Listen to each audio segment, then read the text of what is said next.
What's up, AP Macro B-Day? That's right, I said macro because we're no longer in micro. So let's get straight down to business. So we're going to be talking about the production possibility curve. And yeah, let's get into it. So first I'm going to define the curve for you. So the curve can look like this, it can look like this, or it can look like this.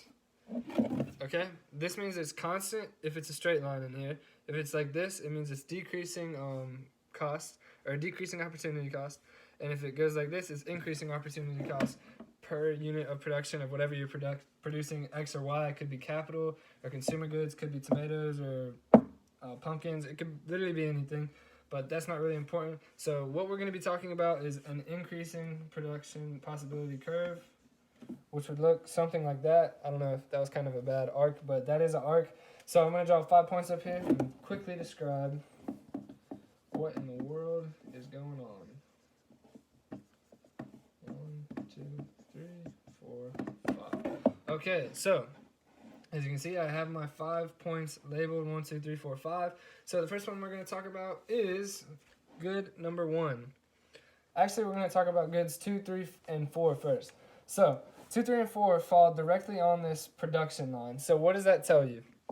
Instantly, you should be, or not instantly actually, but like you should be able to put together eventually that if it's on the line, it's efficiently using resources no matter how the resources are being used. So as you can see in 4, they're producing more of X than Y, so increasing opportunity to Y as they produce more of X, or increasing opportunity to X as they're producing more of Y here at 2 or 3, which is somewhere in the middle. It's a little even for both. They're producing in the middle almost. They're producing as much good X as good Y. So it doesn't really matter. There could be 100 points here and they'd all be efficient. So what do you think number 1 means? Number 1 doesn't fall on the curve, it falls inside the curve. So what does that mean? It means they're in a recession and they're not efficiently using their resources. Maybe input prices are up, maybe their land got destroyed like an earthquake or something. Maybe their labor force dropped out because they're going on strike for a union. It doesn't really matter, but they're in a recession and they're not efficiently using all their resources anymore. So what is this point number 5? Point number 5 is something that is impossible to reach at the moment, but it can be reached if the curve shifts outward, which is what I'm going to talk about next. How do we get the curve to shift outward here? You can get the curve to shift outward with any production shifter, like we talked about in micro. So I'm just going to rattle off 3 quick ones. So you can have input prices go down. So input prices go down. Y'all see that? Nope. Input prices go down. Tech improves. You get better technology. You're producing more efficiently. Or immigration. You get more labor. So it doesn't really have to be immigration, but more people move into your land. Well, I guess that is immigration. So yeah, immigration, and it moves outward because now you have more labor, and oftentimes you can hire cheaper if they're immigrated because they're just going to work because they need the money. So that is the production possibility curve, and yeah, that's that. To make the curve why it goes outward, simplify that up for you, give you a real understanding, pretty basic, of why the curve is shaped that way.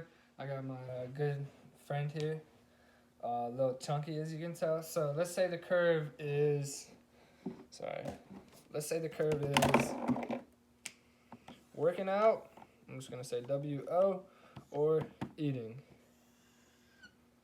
Not eating, just watching TV. You know, this isn't to scale, obviously. So if Teddy here spends all of his time watching TV, he spends no time working out. And then you just, you get a little thick. And, he's a little thick teddy bear.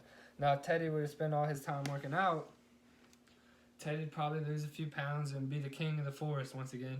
But Teddy is currently watching too much TV, and that is what a cost curve is. I mean, he's using his time efficiently either way. I mean, he's spending 20 hours a day either working out or watching TV, and right now Teddy's just watching TV and getting bigger, which is good because it's winter and it's hibernation.